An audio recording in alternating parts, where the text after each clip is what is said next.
Let's start by talking about the new contract. How pleasing is it to get that signed, boxed off and filed away? Yeah, delighted. Pretty easy decision from my point of view to commit for the next 3.5 years. Still think it goes under the radar how early we are into this rebuild as well. 6 months in, and the amount of work that we did in the summer. Delighted with the players, their attitude, the culture, the connection, back with the supporters, the results. There's bumps in the road as seen last Friday, but I'm still looking at that table that says 60 points. So we've had a fabulous start. A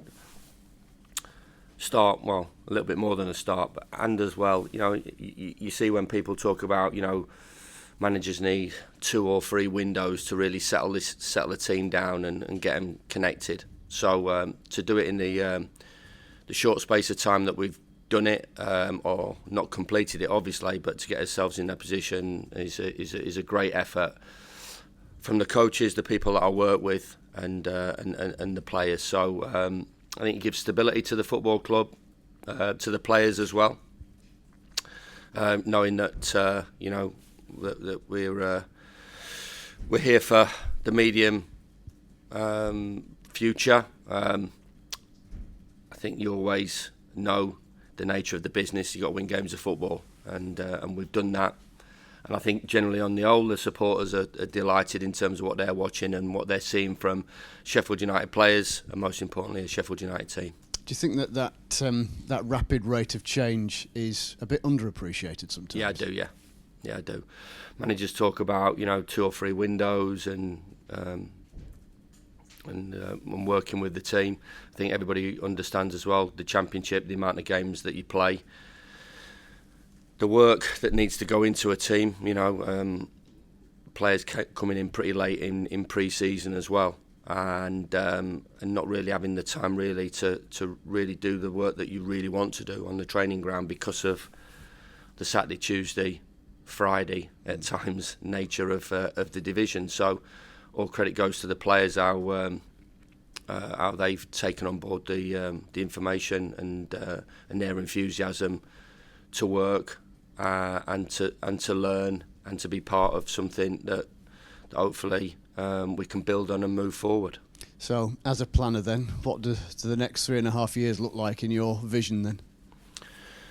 Well, I don't think you can get ahead of yourself too much. You've got to go and win the next game of football, and if you don't, you've got to go and win the one after that. So there's always short, medium and long term, but I've said for quite a while, I think the club's in a really good place. The ambition of the owners has been there for everybody to see over this window, the backing and the support they've given myself and the recruitment department, and the work that we've done, collaborated with, talked about AI and data and stuff like that, but where we're all working together to put us in a strong position to have a successful second part of the season. I always said that come the end of the window that we'll be a lot stronger than what we were at the start of the window, and a lot stronger than we were at the start of the season, and that'll certainly be the case.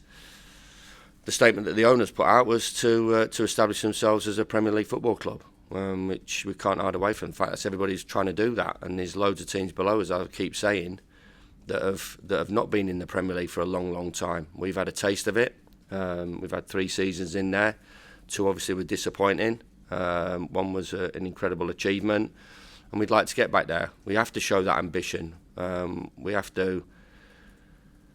can't hide from it. That's where we want to be. That's where players want to be. That's where I want to be. I know the supporters want to be. I know their experience at times has not been great, and I think a few might say, well, let's stay in the Championship.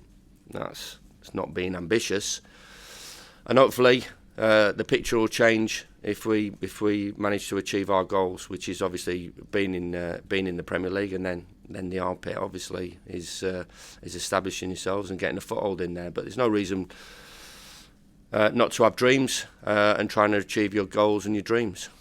I'm going to use the phrase cementing a legacy. Is that something you think about in extending your contract? No, not at all. It's not about me or an ego. It's servicing the football club.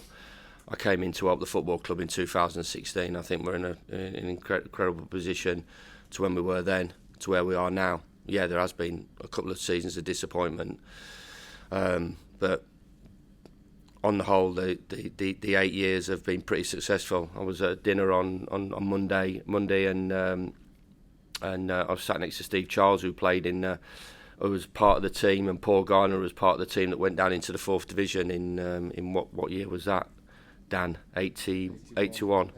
81, yeah, I should know because I was there. But and the ground was falling to pieces, and the Kop and the John Street stand was falling to pieces in this new stand that wasn't a new stand. It was pretty old. The Bramall Lane stand, and the corners weren't filled in. And then I looked out onto the ground at night, and what an incredible ground it is, an historic ground, and with a modern feel and full all the time. You know, I made my debut, and there was 7,000 supporters there. So, you know, through my lifetime supporting Sheffield United from that time, you know, 79, 80, 81, there's been a few periods and not enough periods of success, and we're going through this period, which is pretty good. Good crowds, really healthy crowds, away support superb, academy top draw, ambitious to try and be a Cat 1 academy, new training ground purchased, and hopefully work on that. We'll to develop that, and top of the championship with a you know, fair enough chance of trying to get into the Premier League. Good group of players, a lot of assets in there as well, a lot of young players coming through, restored value to our assets as well. Made some astute signings in the summer that are assets to the football club. This is a decent period for the football club. I know sometimes there are bumps in the road, and you know, there are nights like Friday night where we didn't get the result that we all want. But I think generally we're in a pretty decent and healthy position.